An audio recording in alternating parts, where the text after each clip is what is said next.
Some days, you just want to pick something up and chuck it at the TV.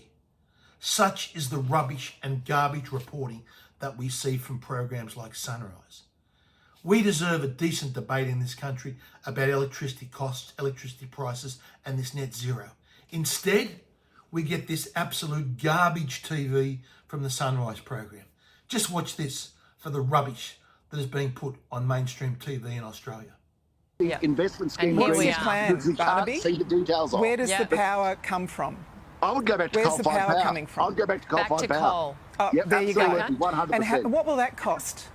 Well, I'll tell you What will what, that it's going cost? to be... They're closing them down because they're old They're clunkers closing that them cost down a because we fortune, have aren't they, policy. Barnaby? We have They're a falling policy that apart. says It's like we have driving a policy that says 50-year-old you're not allowed car to use them around. anymore. They're closing them down because you have a policy that says you're not allowed to use them anymore. They were closing down under the not coalition true. government by the Well, dozen, weren't they? 24.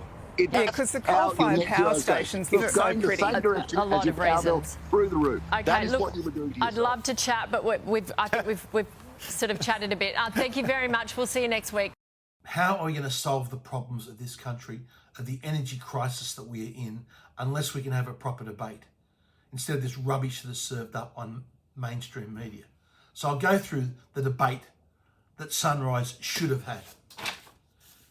Now, firstly, listen to Barnaby, because he is 100% right. What's happening is we're seeing so many people we've had massive snow here during the weekend. Poor people are just getting poorer. We are making them destitute. They can't afford their power. We are doing this to people in Australia, and it's outrageous. And it's premised around this lunatic policy called net zero. We are not going to achieve net zero. We are going to deindustrialise Australia. We are going to basically smash the Australian economy. Barnaby's correct. We are damaging our nation's economy with this net zero madness. It is an insane policy. It is forcing up the cost of electricity. It is increasing hardship and poverty on this nation, and is deindustrialising the place as it becomes completely uncompetitive to manufacture anything in Australia because of energy costs. Barnaby is right, and that's why we have this, and that is why we should be having a proper debate. And Barnaby also talked about the Productivity Commission's recent report. And we now see here them expanding the so-called, what used to be the Productivity Commission, talking about expanding the safeguard mechanism to make it even harder for manufacturing to come to Australia or heavy industry to come to Australia. We've just got to have a reality check. This is not working. That is what should have been debated, because the Productivity Commission has shown itself to be just another corrupted bureaucracy in Canberra that simply does the government's bidding. The idea that we used to have, a fearless and independent bureaucracy over, and we now just have corrupted bureaucracies infiltrated with leftists that control Canberra. The Productivity Commission is an insult and a disgrace to its name. The Productivity Commission should have been setting out the details about how net zero is destroying this nation's competitiveness and productivity. It should have been setting out a cost-benefit analysis to show that the costs are in trillions of dollars of this net zero madness, and the benefits would be at the best 1/100th of 1 degree at the end of this century. That is what the Productivity Commission should be saying. But instead, their report calls for more bureaucracy in Canberra, more empowerment of bureaucrats, more government spending, more regulations that will only further destroy productivity in this nation. The Productivity Commission should just close its doors, give all the money that they cost taxpayers back, because they are now completely a waste of space. Just another corrupted bureaucracy. Then we've got Tanya tipping in saying, we need to do our part. Nat, we need to do our share of a global effort. And what Barnaby never tells you... Well, what Tanya doesn't tell you is that our so-called part in Australia, we produce about 1% of the global CO2 output. So nothing we do in Australia will have any effect. And this idea about doing our part, remember right now, China has 421 gigawatts of new coal-fired power stations under construction and development. 421 gigawatts. Here in Australia, we've got 21 gigawatts. So, whoa, Australia is doing our part. The communist Chinese are laughing at people like Tanya Plizovic because she's clearly, obviously doesn't have a clue what is going on. And what about the USA, the world's largest economy? With the election of President Trump, they have ditched everything to do with net zero. On my first day in office, I declared a national energy emergency. As you've heard me say many times, we have more liquid gold under our feet than any nation on earth, and by far. And now I fully authorize the most talented team ever assembled to go and get it. It's called Drill, Baby, Drill. We need to do our share of the global effort. The US policy they've scrapped the Paris targets, and it is drill, baby, drill. So again, it is completely pointless what we are doing. And then there's India. What are India? Well, are they supposedly? And then there's India. India's Ministry for Coal have recently announced that they plan to increase their coal production by 500 million tonnes over the next 5 years alone. So they're going to go from 1,000 million tonnes to 1,500 million tonnes annual coal production.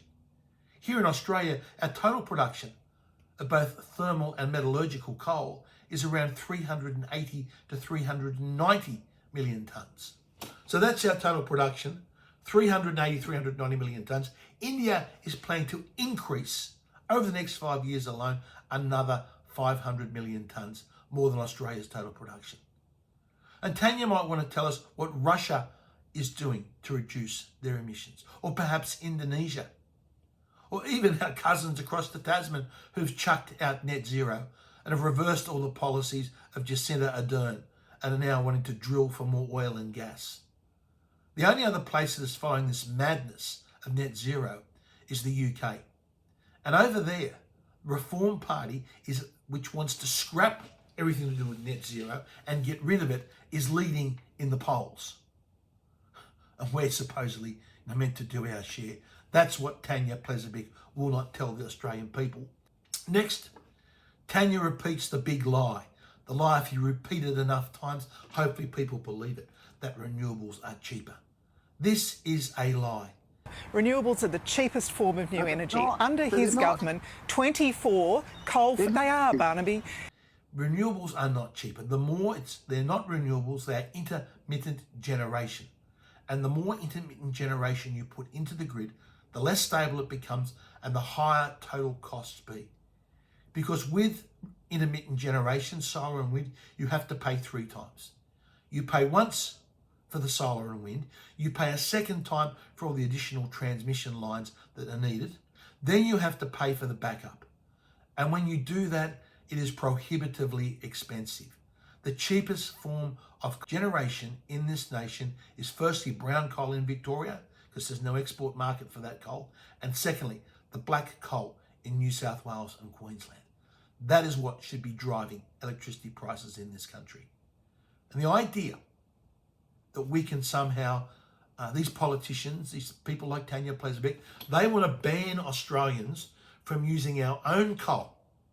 So families can't use it to generate low-cost electricity. Australian industry can't use it to generate low-cost energy, but it's okay to ship it off to communist China. These people are traitors to our nation. Then we have Tanya say, where will the power come from and what will it cost? Well, at the moment, the cost of all these renewables, all this extra transmission line and these big batteries are going to run into the trillions and trillions of dollars. It would be much, much cheaper, much more economically less expensive, simply to replace our aging coal-fired power stations with new coal-fired power stations. If China is building 421 gigawatts of new coal, surely here in Australia we can build at least 5, 6, 7, 8 gigawatts, maybe 1 or 2% of China's total. That would solve our problems. That would replace those aging coal-fired power stations and would reduce the cost of electricity in this country. That is what should be done. And then we have the misinformation and the disinformation coming from this compere at Sunrise. She says, and I quote, "They, that is the coalition, were closing them down by the dozens, weren't they?" And Tanya clips in 24. They were closing down under the not coalition true. government by the Well, dozen, weren't they? 24.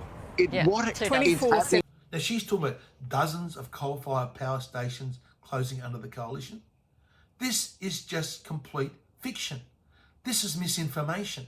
This is the Sunrise program misleading its viewers. The facts are, under the coalition government, the last term of the coalition government, there were 2 coal-fired power stations that closed down, both in Labor states. The first one was the Northern Power Station in South Australia, a 520 watt megawatt capacity coal-fired power station that was closed down in 2015. The second one was closed down by Daniel Andrews' government in Victoria, the massive Hazelwood coal-fired power station, which was 1,600 megawatts, which was closed down in 2017. And it's been under the Labor government that the Liddell coal-fired power station closed down in 2023, which was a 2,000 megawatt power station. So just as much capacity of coal-fired power stations has come out of the Australian market under Labor that it has under the coalition. And the comment from Sunrise that dozens of coal-fired power stations have closed down is just completely wrong. It is misinformation that is being spread. Our country is in a very bad way. We deserve an honest debate on energy, and yet this is the rubbish that the Sunrise program put up, and this is the disinformation and the falsehoods spread by the likes of Labor Party and Tanya Plezovic. No wonder Australia is going backwards at 100 miles an hour. Where does Yeah. the power come from? I would go back to Where's the coal-fired power power. coming from? I'd go back to Back coal-fired to power. coal. Oh, Yep, there you go. absolutely, 100%. And what will that cost? Well, I tell you what will what, that it's going to cost? be. They're closing them down because they're old They're clunkers closing that them cost down a because we fortune, have a aren't they, policy. Barnaby? We have They're a falling policy that apart. says It's like driving a 50-year-old car Them around. anymore. They're closing them down because you have a policy that says you're not allowed to use them anymore. They were closing down under the not coalition true. government by the Well, dozen, weren't they? 20